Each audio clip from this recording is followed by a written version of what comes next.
As an investor, I'm always looking to add new quality positions to my stock portfolio. Even though the market is currently sitting near all-time highs, this is still the case. My portfolio as it stands only has 11 positions, which is why I recently added 3 new ones. Because I haven't put that much money into these stocks, these 3 stocks are ones that I'm more or less just watching currently, but I'm planning on adding more capital to over the course of the coming months. These are because these companies are quality dividend stocks that I think will pay off in the long term. I will go over each of these stocks in this video, so let us get right into it. Before we start this video, make sure to like and subscribe if you're new to the channel because I will be posting dividend stock videos just like this one every few days.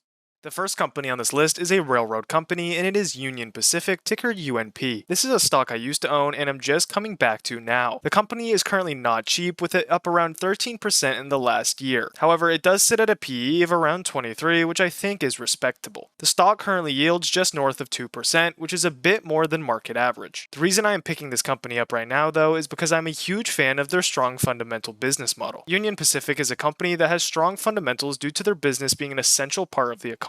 Shipping is obviously important, and although we generally associate shipping with companies such as FedEx and UPS, when shipping is done in larger quantities, railroad is more often than not the cheapest mode of transportation. This means that throughout North America, whenever goods are being moved around, railroad companies make a pretty good commission off of those freight charges. In addition, there are not that many large publicly traded railroad companies within the United States. This is not so much the case on the east coast of the United States and Canada, but on the west coast, Union Pacific far and wide has the most dominant presence in the railroad industry, as you can see by the map on screen. The barrier to entry with a stock like this is also super high, which is great for existing businesses such as UNP. It is very hard to get the jurisdiction approval to build railroads, which has been a common theme throughout United States history past the turn of the 20th century, as since then, federal highways have been the main source of mass transportation. This means that a new up-and-coming company taking away market share from the existing businesses in this sector is extremely unlikely. Despite the rally I mentioned earlier, the stock is still down around 12% from all-time highs, which has been caused by a small slowdown in their business. However, the company fundamentals still look strong for the long term, and the business is still focused on sustainability as they've continually reinvested in their infrastructure and business. The dividend CAGR for the stock is also pretty great, with a 5-year CAGR of over 11%, which is fantastic for a business this mature. The recent hikes have slowed, but that is mainly due to the fact that the company is being cautious due to a harsh economic environment. The payout ratio for the stock is sitting at about 50%, which although isn't low, still allows some room for dividend hikes going into the future. Railroads in general are a great business to have some exposure to, which is why Berkshire Hathaway owns BNSF outright. In summary, this is a great company that I am happy to add back to my portfolio. The second stock on this list is a financial stock, and it is the S&P Global, ticker SPGI. This stock is a ratings company that has seen some major growth in recent history, with the stock up around 150% within the past 5 years. S&P makes their money through a financial rating service where it rates the credibility of companies, governments, and fixed income investments. Companies pay S&P Global to rate them, as having a high credibility score is extremely important for bond issuers. They also have a sector of their business known as S&P Analytics, where they provide software and research for economic data and risk management. S&P Global is a part of the top 3 credit rating agencies in the entire world, that being S&P Global, Moody's, and Fitch. Even ignoring Fitch and every other credit rating agency, just Standard & Poor's and Moody's make up around 80% of the rating market, making them what is basically a stock duopoly, which is similar to stocks such as Home Depot and Lowe's or Coke and Pepsi. Their grasp on the rating market means a few things. Firstly, they have a pretty safe stream of income bar a global financial crisis. However, it also means the stock does demand a very high premium. Even down 8% from all-time highs, the stock is still trading at a PE of 55, which for any financial company is very high. Because of the high PE, their starting dividend yield is also pretty low, with it sitting at under 1%. The 5-year dividend CAGR, though, is around 12.5%, and the most recent increases are still around 10%, so the dividend does grow at a pretty nice rate. The payout ratio for the company is also decently low, with it being at around 45%. This means that the dividend still has ample room for growth going into the future. I think buying this stock right now is a bit of a pain in all honesty. The high premium combined with the low starting yield for this company does make it risky and something that I'm generally against. However, due to the fast growing nature of this business, I'd rather get in now and complain than realize my mistake in a decade's time when this company could be worth over twice as much. Generally speaking, I do like financial companies though, as it is clear to me where the money is coming from, so adding S&P to my stock list in addition to Visa and JP Morgan was a no-brainer for 2024. The last stock on this list is one that is far more beaten down than the other stocks I've mentioned, and it is NextEra Energy, ticker NEE. This stock is one that I recommended back in an older YouTube video when it was sitting at under $50 a share. The company now is sitting at around $62 a share, but in my opinion, it is still at an attractive value. This utility company is one that offers a nice starting yield, good dividend growth, as well as good infrastructure going into the future. Starting with the yield, the company currently yields just around 3%, which is over double the current market average.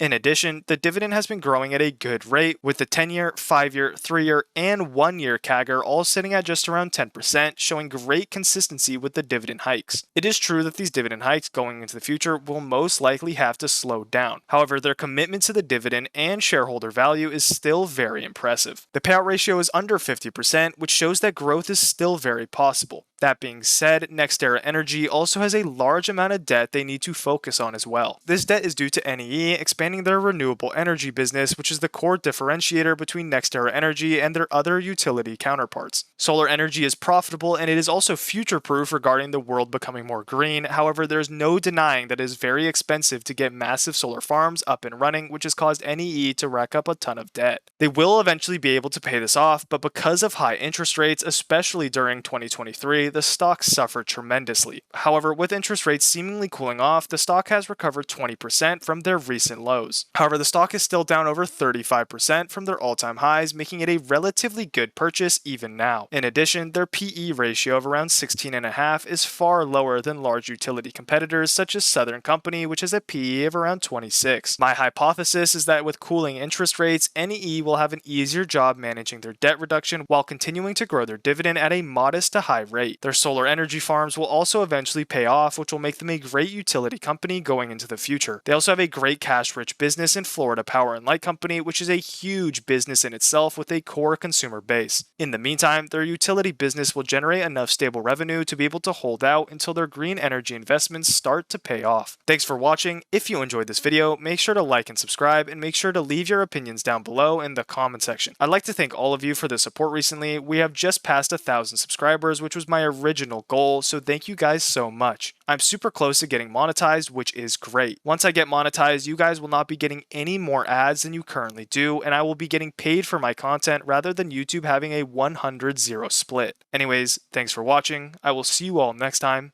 Goodbye.